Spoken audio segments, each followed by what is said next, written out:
Olá, meu nome é Elis. Estou extremamente satisfeita e feliz por ter mais uma vez o convite da companheira Maristela, do Centro Espírita Áticos de Maricá, para dividir com vocês esse estudo. Sou do Centro Espírita Bezerra de Menezes do Estácio, Rio de Janeiro, e sempre estou ali em Itaipuaçu, e participo do GECAL. Gosto muito de estar compartilhando um pouquinho daquilo que a gente estuda com vocês. Vamos então fazer uma leitura de uma página preparatória. Escolhi esse livrinho aqui, Sempre Melhor, de José Carlos de Luca, para abrir ao acaso, para lermos, e depois falarmos do capítulo 18 do Evangelho segundo o Espiritismo, o Festim de Bodas. É o início do capítulo 18 do Evangelho segundo o Espiritismo, onde vamos tentar abordar algumas coisas importantes. E é claro que depois todos podem rever isso e estudar mais, porque sempre há novos aprendizados. Então, a página preparatória é o capítulo 71 e nos fala: quando nos tornamos espíritos endurecidos ou demasiadamente apáticos, fechados a qualquer possibilidade de renovação, as leis divinas fazem tremer o nosso chão, a fim de que possamos sair do terreno perigoso onde nos encontramos, buscando a terra firme do nosso progresso espiritual que havíamos abandonado.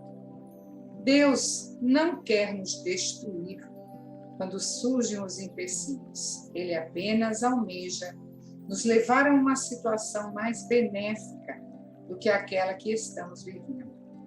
Portanto, na hora em que os problemas fizerem a terra de nossa vida tremer, vamos usar da calma que nasce da confiança de que estamos sendo resgatados pelo amor de Deus a um modo de vida mais feliz. O verdadeiro problema não é o terremoto, mas o lugar perigoso onde nos encontrávamos antes dele. A calma não é uma virtude que vem de fora para dentro, ela é construída dentro de nós, a partir da constatação de que em qualquer circunstância as leis divinas agindo em nosso benefício. Vamos então fazer a nossa prece inicial. Pai de infinito amor e bondade, Jesus, mestre amigo, companheiro de nossas jornadas evolutivas, aqui estamos mais uma vez juntos, virtualmente, para dividir aquilo que pudemos estudar do Evangelho do amor de Jesus para conosco. Que possamos, Senhor, estar de corações abertos, de mente esclarecida, equilibrados, para que tudo que aqui for dito cale dentro de nós, como ensinamentos, como momentos de vida, como crescimento espiritual. Agradecemos, estamos por estarmos aqui dividindo estes estudos, graças a Deus. Então, como disse anteriormente, o estudo nos fala da Festim das Bodas, do Evangelho segundo o Espiritismo, capítulo 18. E é importante, né, antes de lermos a passagem evangélica de Jesus, lembrarmos que Jesus, como mestre de nossos corações, ele queria ensinar. E esse ensinamento era um ensinamento para ficar gravado em nossos corações, em nossa mente, em nosso intelecto, e pudermos usar sempre que necessário. Então, ele falava por parábolas, uma das formas dele ensinar, porque a parábola ele utilizava meios, métodos, coisas que aconteciam ao seu redor, do dia a dia, e aproveitava isso para dar os seus ensinamentos. E essas palavras seriam mais difíceis de serem modificadas com o tempo. E ele já sabia disso. Mesmo assim, nós sabemos que por várias traduções, por evangelistas diferentes, elas têm, às vezes, narrativas diferentes. Essa, por exemplo, nós temos narrativa feita por Lucas e narrativa feita por Mateus. E a narrativa feita por Lucas, ela está um pouquinho diferente da narrativa de Mateus.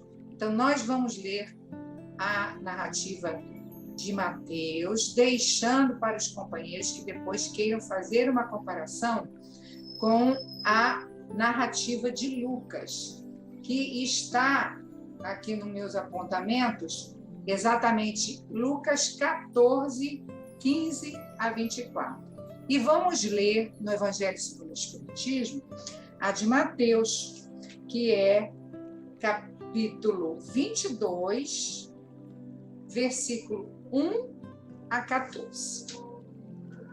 Parábola do festim das bodas. Falando ainda por parábolas, disse Jesus: o reino dos céus se assemelha a um rei que, querendo festejar as bodas de seu filho, despachou seus servos a chamar para as bodas. Os que tinham sido convidados, estes, porém, recusaram a ir.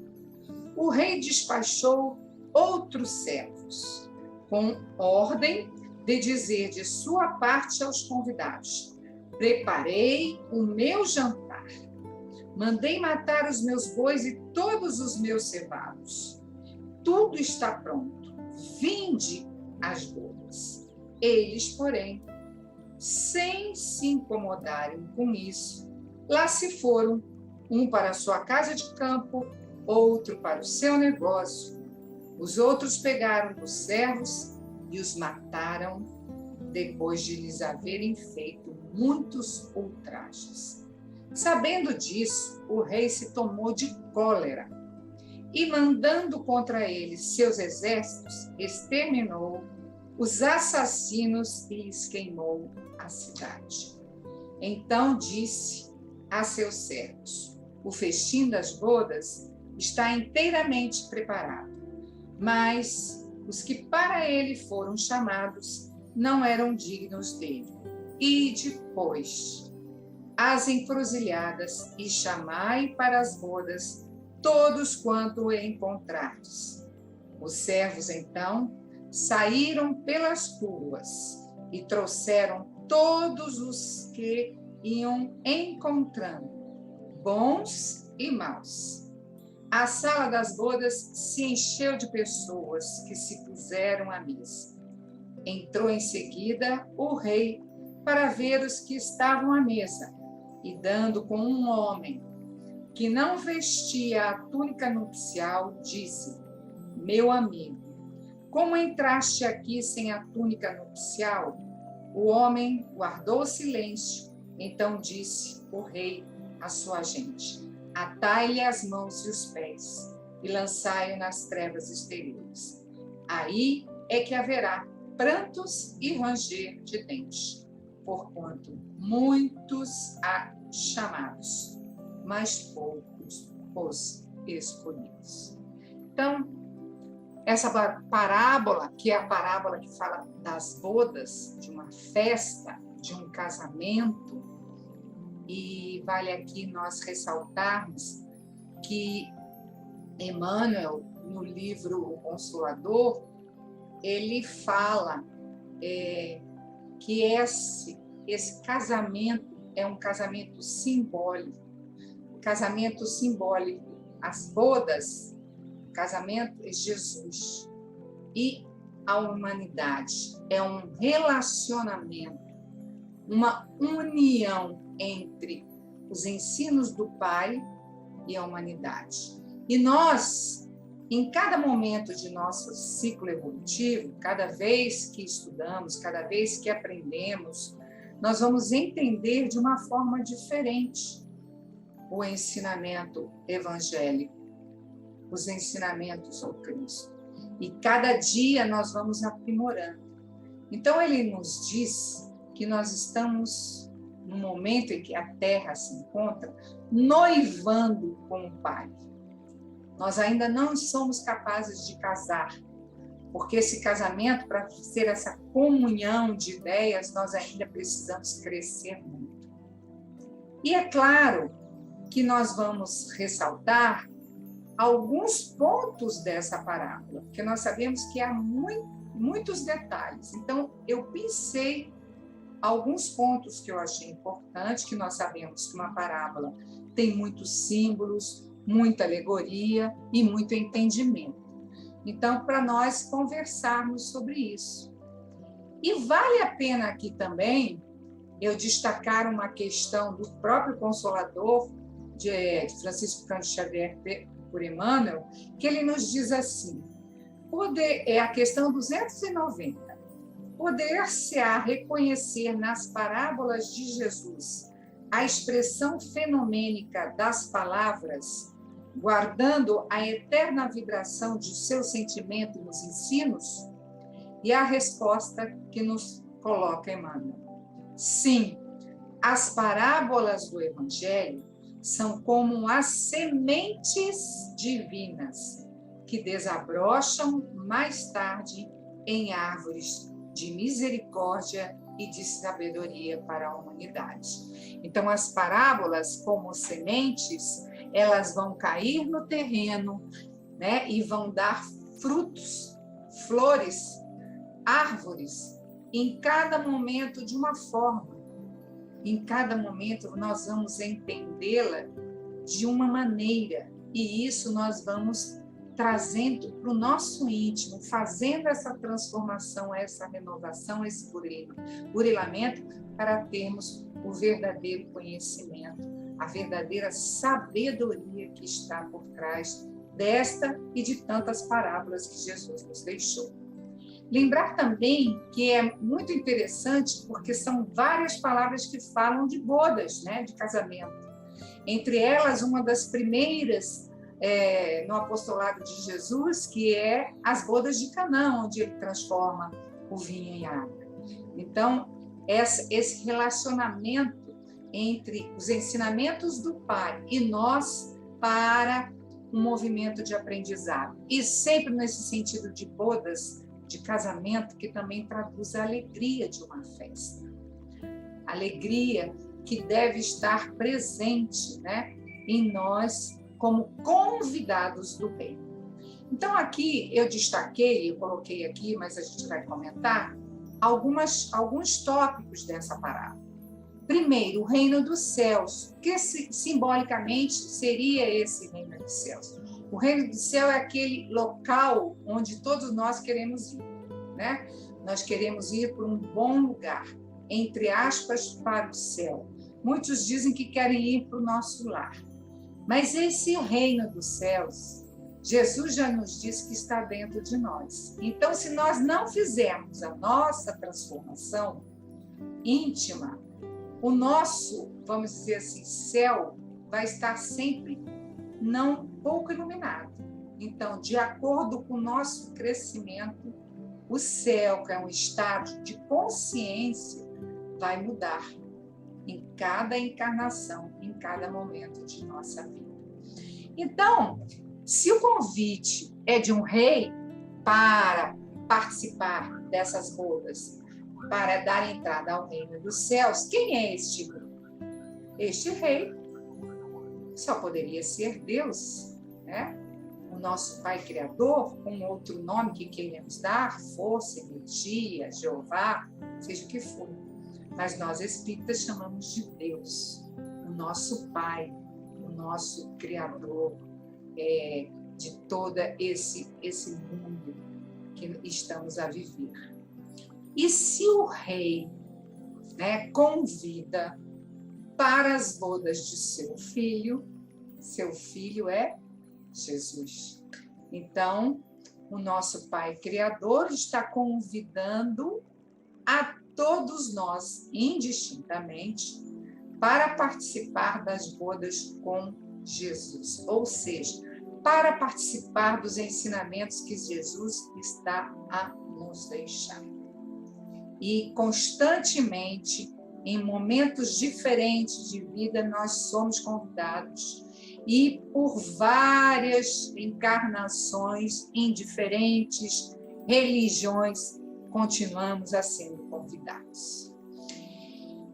Os servos, particularmente aqui, como o convite é de Jesus, nós podemos interpretar como o servo maior João Batista, que foi o que anunciou a vinda do Mestre Jesus. Mas é claro que nós podemos ampliar isso, né, para momentos anteriores de convites feitos desde a antiguidade, né, aos próprios hebreus, aos próprios profetas antigos, que trouxeram grandes verdades, principalmente para o povo judeu, para os hebreus, que, através, inclusive, de Moisés, com os 10 mandamentos, eles negligenciaram, eles não seguiram os 10 mandamentos. Assim como também Jesus trouxe os 10 mandamentos mais resumidamente, pela segunda revelação, como o amor como base, e que também os discípulos tentaram pregar e de pregar a todos os cantos e foram destruídos, foram sacrificados, foram martirizados. Kardec, a terceira revelação, a doutrina espírita, vem clarear a nossa visão para continuar a chamar, e às vezes nós ainda não nos encontramos com a veste preparada ou não queremos entrar nas bodas. Vamos lembrar também que naquela época as bodas eram celebradas durante vários dias, né? Não era um dia só como é um casamento no momento atual de algumas horas. Na época era uma celebração de vários dias, então matava-se muitos animais, o banquete era enorme. E tendo ideia de que os convidados para um rei convidar eram convidados especiais. Um rei não vai convidar qualquer um para o casamento do seu filho, o príncipe. Então, eram convidados especiais que recusaram, né? Porque tinham que cuidar da sua casa, porque tinham que ir ao seu trabalho, porque tinham outros afazeres. E em vários momentos nós nos recusamos, né, aos ensinamentos que Jesus nos deixa. Então, esses são os servos, diz o servo principal. Os convidados somos todos nós. Somos convidados desde o passado até a época atual. Convidados para entrar ao banquete espiritual que Jesus nos deixa. E nem sempre nós aceitamos o alimento do nosso espírito. Nós trocamos, às vezes, momentos de nossa vida pelo alimento corporal, material, e esquecemos do alimento espiritual. Então, às vezes, quando vamos uma vez por semana na Centro Espírita, já achamos que fazemos muito, né? Enquanto nós temos o dia inteiro nos nossos afazeres do dia a dia. Isso não quer dizer que nós não tenhamos que realizar as nossas tarefas no mundo em que vivemos, temos que realizar, mas temos que fazer com equilíbrio, né? Dai a César o que é de César e a Deus o que é de Deus. Saber dividir isso com equilíbrio e amor. E as iguarias, né? Que foram ofertadas. O que são essas iguarias? Que foi o boi, o jantar, mas o que é que Jesus nos oferta através das iguarias? O que é que ele nos mostra nesse banquete nupcial? E será que estamos vestidos a caráter? Aqui na parábola nos fala, né, que ele não estava com a túnica nupcial. E é importante também salientarmos que naquela época os convidados até recebiam uma túnica para vestir antes de entrar. Nós hoje, nas bodas, nas festas, nos casamentos, nos preparamos todos com os melhores cordões, com as melhores maquiagens, roupas, nos preparamos todos. Mas espiritualmente, para o convite que Jesus nos fez para entrar no reino dos céus, nós estamos preparados? O nosso espírito está se alimentando das iguarias do Evangelho? Essa é a questão que nós deixamos aqui para a nossa meditação e a nossa reflexão. Então, nós já demos uma ideia geral dessas simbologias todas, né? Do que é o reino do céu, que o reino do céu é a alegria, de que o rei é Deus, que o filho é Jesus, os servos são enviados do alto em vários momentos da vida que ele nos manda, e especialmente aqui a gente poderia dizer que seria o João Batista, apesar da gente saber também que outros profetas foram colocados à nossa disposição com esses ensinamentos. E os convidados somos todos, judeus, gentios, maus, bons, idólatras, aqueles que estão em todos os cantos. Mas o convite, desculpa, mas sem querer eu cliquei na gravação, o convite é individual. O que nós fazemos, né, quando a gente vê os ensinamentos que Jesus nos deixou? Aí eu destaquei algumas coisas, né? Por exemplo, Jesus nos pede algum lugar especial para que a gente faça as orações, quando ele diz que fazia sobre uma pedra, e muitos ainda ficam criando suntuosas casas de oração, templos enormes, folhados a ouro. Será que é isso que o Pai espera de cada um de nós? Será que nós estamos fazendo das casas, né, religiosas, seja elas quais forem, de qualquer, pode ser budismo, católico, evangélico, o que tem ali que nos atrai, que nos chama, que nos convida? São tribunais religiosos, porque às vezes a gente entra lá para discutir e não para aprender. Naquela época já era um tribunal religioso, né? Onde os fariseus se colocavam como os doutores da lei e ainda interrogavam Jesus, colocando sempre à prova. Destaquei, nós somos às vezes coagidos a participar de uma religião, talvez, ou nós vamos com o nosso livre-arbítrio, com a nossa boa vontade, com o nosso bom ânimo. Uma vez eu ouvi uma palestra do Raul Teixeira e ele disse assim, quantas casas religiosas existem numa rua? Você vai ser atraído à casa que você necessita. Então, aquele que é atraído por um local onde tira todo o seu dinheiro para ajudar, porque claro que uma casa precisa de auxílio material, mas troca para as pessoas que não têm um mínimo. E isso não é certo, né? É fazer do templo de Jesus aquele templo onde ele expulsou os mercadores. Não é isso que o Pai quer. Adiante nós tivemos cruzadas sanguinolentas, mortes, tudo em nome de Jesus, em nome do cristianismo. Né? Quantos cristãos morreram, né, de forma agressiva, em mais de uma encarnação, para trazer, né, o banquete espiritual para nós no estágio que estamos. De que adianta todo esse conhecimento se nós não temos essa ligação mínima com o alto através das nossas orações, das nossas preces, simples, tranquilas, não precisam ter muito delongas, preces feitas do coração.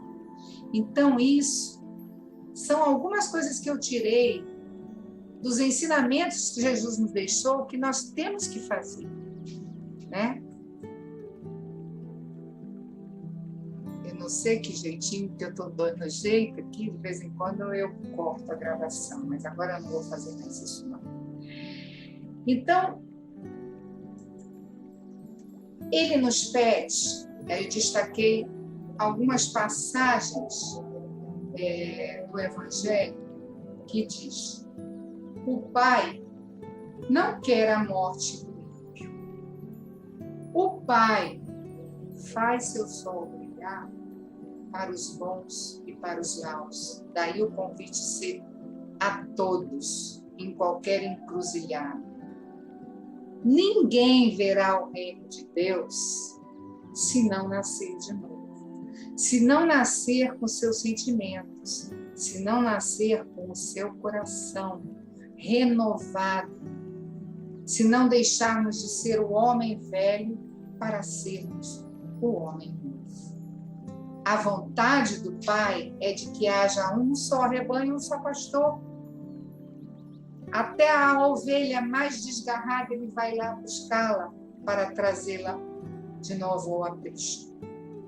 Então, a cada um será dado segundo as suas obras. Isso que ele nos pede. E ele nos pede mais um pouquinho, a veste nupcial, que a simbologia aí seria o que nós temos maculado no nosso perispírito. O nosso espírito, para adentrar ao reino dos céus, deve estar limpo, puro. E às vezes a gente macula com sentimentos, com raiva, com ódio, com mágoa, com egoísmo, com orgulho, que nós devemos trabalhar. Então, enquanto a gente perambula aí atrás, de uma veste pura, ele nos ensinou. Como que ele nos ensinou a limpar nosso peito, a termos esta brandura, cumprindo o dever de um bom cristão, sendo um homem de bem, sendo misericordiosos, porque nós sabemos que aqui, antes do capítulo 18 do Evangelho segundo o Espiritismo, veio todas as bem-aventuranças. E as bem-aventuranças são passos para o nosso crescimento espiritual. E bem-aventurados os misericordiosos é aqueles que praticam a caridade. E o Evangelho segundo o Espiritismo nos fala: fora da caridade não há salvação. Por sermos pacificadores, ou seja, aqueles brandos, doces, suaves, pacíficos. Sermos humildes, bem-aventurados os pobres de espírito. Enfim, sermos tudo o que o Evangelho nos mostra que temos que trocar dentro do nosso íntimo para nós crescermos espiritualmente e não nos tornarmos santos ou anjos, porque não seremos santos ou anjos. Nós estamos aqui lutando, trabalhando, pegando, como diz a nossa companheira, na vassoura, na tarefa espírita dentro da casa, agora que estamos virtualmente, está um pouquinho mais difícil, mas podemos auxiliar sempre que pudermos, aquele ombro amigo, aquele que chega próximo a nós no nosso dia a dia. Então, nós temos que, eu coloquei aqui, de destaque, vivenciar o Evangelho de Jesus, para vestirmos sim a veste nupcial, a veste pura, a veste que vai poder adentrar ao reino dos céus, através do Evangelho de Jesus. Então, nós destacaríamos uma frase extremamente importante que a doutrina nos fala: espíritas, amai-vos. No dia a dia, no trabalho, na família, com os amigos, no trânsito, onde estivermos, amai-vos. Amai até o vosso inimigo. Esse é mais difícil, mas nós temos que aprender a amar, sabendo perdoar, É o famoso benevolência, indulgência e perdão. E ainda, já vestidos com esse evangelho, nos transformando, nos renovando paulatinamente, entraremos no banquete celestial. Este banquete que é espírita, amai-vos, espírita, instruí-vos. Por quê? Porque nós temos que educar o nosso espírito. Porque nós estamos ainda num planeta de provas e expiações, que é escola, que é hospital e é um pouco presídio. Mas à medida que a gente vai se educando, se burilando, se transformando, nós vamos trazer para nossas ações o Evangelho de Jesus. Por isso é que ainda nós estamos noivando com Jesus, porque nós precisamos agir exatamente como Jesus agiria com os nossos irmãos. E para encerrar essa nossa conversa, né, desses pontos que eu pude salientar, que existem outros para nós salientarmos, eu trouxe uma mensagem do livro de Francisco Cândido Xavier, Alma e Coração, um trechinho para nós meditarmos. E diz aqui: para que atinjamos no mundo o reino de Deus, não nos pede o Senhor peregrinações de sacrifício a regiões particulares. Espera, entretanto, demonstremos coragem suficiente para viver dia por dia, no exato cumprimento de nossos deveres. Na viagem difícil da reencarnação, não exige nos diplomemos nos preceitos gramaticais do idioma. Espera, porém, que saibamos dizer sempre a palavra equilibrada e reconfortante. Não nos obriga à renúncia dos bens terrenos. Espera, todavia, que nos dediquemos a administrá-los sensatamente. Não nos impede as ginásticas especiais para o desenvolvimento prematuro das forças físicas e psíquicas. Espera, entretanto, nos esforcemos para barrar pensamentos infelizes, dominando as nossas tendências inferiores. Não nos solicita a perfeição moral de um dia para outro. Espera, contudo, nos disponhamos a cooperar com ele, suportando injúrias e esquecendo-as em favor do bem comum. Não nos determina sistemas sacrificiais de alimentação. Espera, porém, sejamos no respeito ao corpo, que a lei da reencarnação que nos haja emprestado. Não nos aconselha o afastamento da vida social. Lembramos, é uma boda. Então, a boda é um ato social. Espera, no entanto, que exerçamos a bondade e paciência, perdão e amor. Jesus nos pede o impossível? Não nos pede o impossível.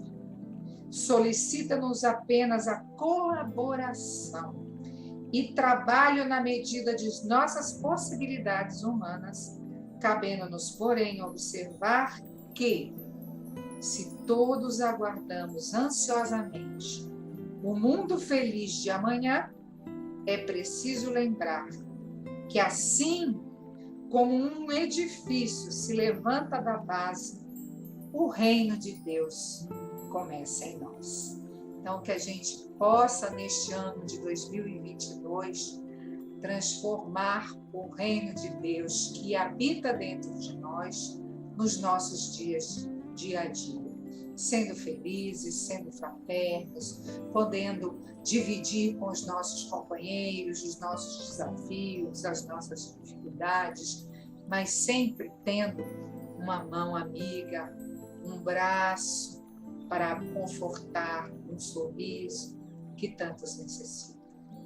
Espero que possamos ter dividido um pouquinho daquilo que foi estudado e que esse ano seja um ano muito promissor de prosperidade para todos nós.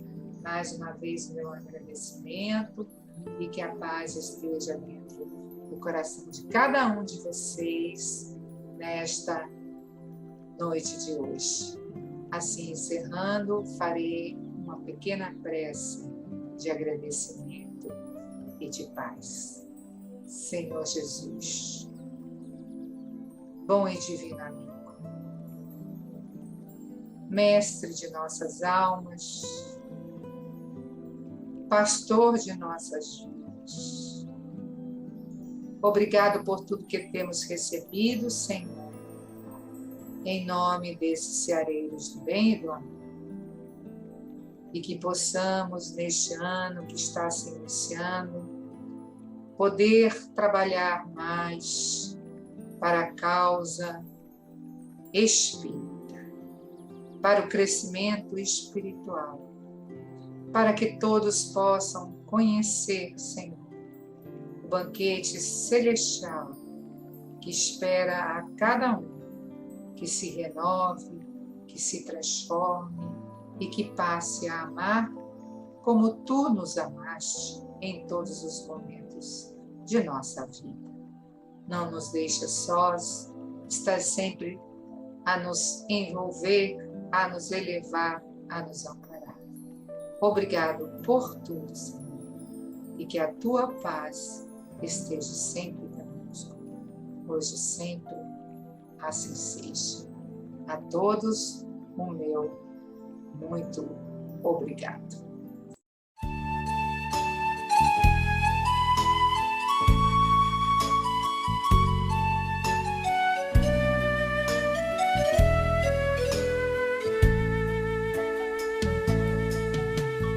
Passe a transfusão de energia, alterando o campo celular. Faça uma prece ao receber. Esta bênção serve para curar. Socorro fraterno de irmão. Jesus também pôs as mãos, curava de longe sem sequer tocar, doava energia e bem-estar. Passe é fluido e é salutar, energia vivaz. Para o carente se equilibrar, remédio eficaz.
Passe a transfusão de energia, alterando o campo celular. Faça uma prece ao receber. Esta bênção serve para curar.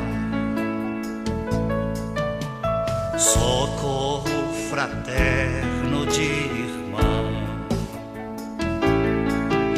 Jesus também pôs as mãos, curava de longe sem sequer tocar, doava energia e bem-estar. Passe é fluido e é salutar, energia vivaz. Para o carente se